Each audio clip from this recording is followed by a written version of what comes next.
Today I'm going to give you 5 alternative ways that you can Catholic hashtag take up space.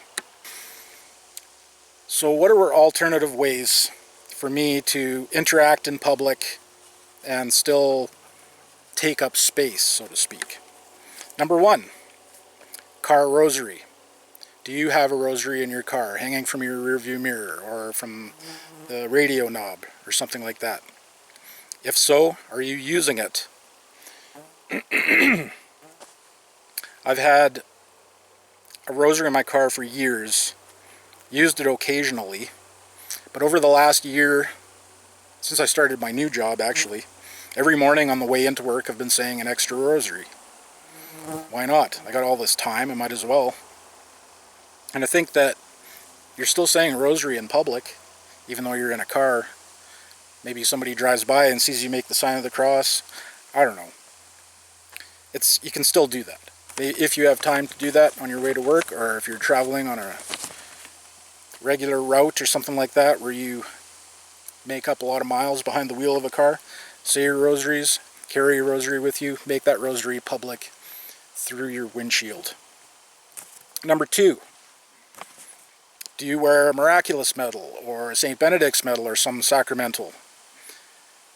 If so, is it exposed? Do you just hide it under your shirt? Do you let it hang out sometimes? I think it's good just to let people know who you are. You walk into a gas station to pay for your gas, and the attendant notices it right away. They usually do. They don't say anything, but it still identifies you as a Catholic. You take up space personally. Number 3, bring a picture of Our Lady or the saints or your favorite saint and put it on your desk at work if you have a desk job. This is something I still have to do. I'm going to bring one in this week to my desk and just put it on there. It just can be a little picture. You don't have to have a huge icon or anything like that. In fact, I've got this is kind of a side story, but it's funny and kind of interesting too. I've got this picture on my desktop. It's a picture of me in about 2001 in a cathedral. It was during a tour of St. Teresa of the Child Jesus Reliquary. And I went there to see her and ask a favor. And when I'd gotten through, after seeing the reliquary, I had a picture taken of me in front of it. And there's something in this picture, and I'll put it up while I'm talking here. There's something in this picture I don't think belongs in there, or maybe it does, I don't know, but it could be anything. It could be a reflection, it could be, maybe there was a statue or something there, I don't know. But having that picture on my desktop at work generated so much conversation about Catholicism, nuns, holy nuns, the rosary, things like that I would not expect to hear at work. So just having something that catches people's eye, it takes up space. It takes up space in their mind afterwards even. Number 4. 4. Write, draw, paint. Use your God-given talents. Create stuff. Share it with people. Create Catholic content, whether it be letters or poems, war cries or prayers, pictures or drawings or sketches, or music. Use your talents and share it with someone.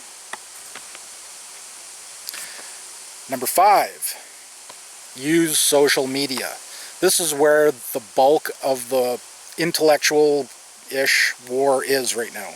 I don't want to say intellectual war because it's not generally the case, but use social media. Use your Facebook account. Post a picture of your favorite saint of that month or something. Use YouTube. Start a YouTube channel. Talk about things that are of a concern to you, but keep it Catholic and don't stray. Use Twitter. I don't know how to use Twitter. Could care less about that. But I will say one thing about YouTube. And if you want to promote your favorite Catholic YouTuber, or really any place that uses a video platform. Doesn't have to be YouTube necessarily. Something crunching through the bush behind me. I think it's just my dog. The biggest thing you have to keep in mind is, now the person will always tell you, like, share, subscribe. And all these things really do help. And by the way, if you wouldn't mind, like, share, and subscribe. But the biggest thing that drives videos on YouTube is watch time. So make sure that you watch that person's video all the way to the end. If you're watching Dr. Taylor Marshall, and it's an 1.5 hour long video, his videos are incredibly interesting. I always watch them all the way to the end. But if you get tired of it or whatever because it's getting long or whatever, or you have to get up and make supper for the kids, or you're doing something else, let it play. Turn the volume on, just listen. In fact, go back again 24 hours later and just let it play. Play it again. The more watch time that someone like Dr. Taylor Marshall gets, the more solid watch time, where you watch that video from the first second all the way to the end, the more exposure he gets out in YouTube, because that's how it works. That's how the algorithm sends out things. Or that's how the algorithm promotes you. So it sees that you get your videos get a lot of attention, but they also watch your video all the way through. They like that because that's how the algorithm works. They like that. The algorithm likes to see a lot of watch time in a video. If a video can get, even if a video has like 20,000 views, and it's a 5-6 minute long video, and it only gets 2 minutes worth of average watch time, it doesn't get promoted very well. If that percentage is much higher, it gets promoted by the algorithm. That's how the algorithm works in YouTube. So the more times that you watch that video and watch it all the way to the end, the more it will drive that person's video. So you can help promote other people's